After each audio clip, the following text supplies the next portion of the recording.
какво трябва да знаем преди работа с X-Pro автолака. Нека видим тия хубави дръскотини, дали автолака ще успее да ги заличи. Нека да видим какво ще се случи в видеото пред вас. Ще снимаме работа на X-Pro автолака и тези красиви дръскотини. Хайде, станете с нас да видим. Така, какво трябва да знаем преди работа с X-Pro автолака? Преди работа разклащате добре автолака и взимате хартияния апликатор. Предлага се лака с два типа апликатори. Тие, които са малкото количество, е желателно да се ползва хартиен апликатор, тъй като събира по-малко количество и може да обработвате повече детайли. Гъвата е за обработването на големите детайли или целите автомобили, като принципа на работа е същия. Напоявате обилно апликатора без сухи краища и го поддържате така през цялото време на работа.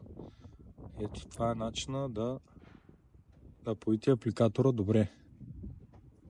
Външната температура при работа с автолака трябва да е над 5 градуса и 4 часа след нанасянето на автолака трябва да го пазите строго от влага.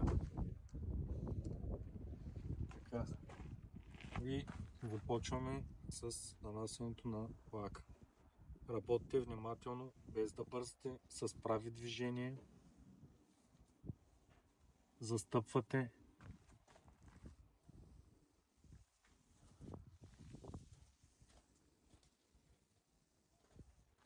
И ето сами виждате резултата. Как дръскотините вече са скрили. Така, ето вижте как изсъхва апликатора. Не трябва да допускате апликатора да изсъхва, защото лака започва да става на черти. Напоявайте обилно и поддържайте обилно апликатора напоен. Ето тук сами виждате вече резултата. Лака започва да се изравнява. Колкото е по-хладно времето, толкова е по-лесно да се работи с лака, тъй като имате повече отворено време за работа. Или, с две думи казано, по-бавно изсъхва и времето за работа с лака е по-голямо за корекции. Не са желателни, но не са желателни. Ето виждате как седи в началото на вълни и как леко по леко започва да се изравнява лака. Това е работата с автолака.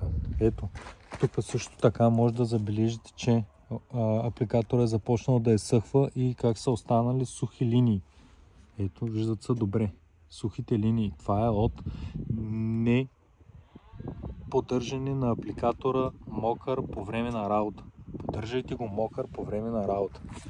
Ето, дръскотините ги няма, заличени са, попълнени са с лака. Ето е разликата. Старо, ново лакирано.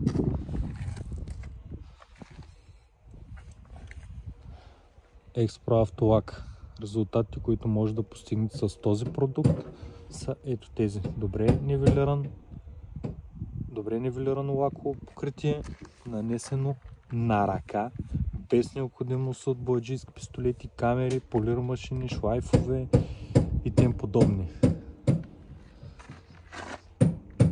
Това са резултатите.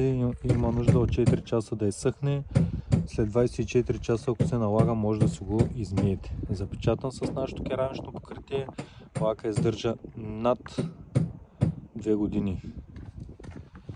X-Pro. Ай, чао!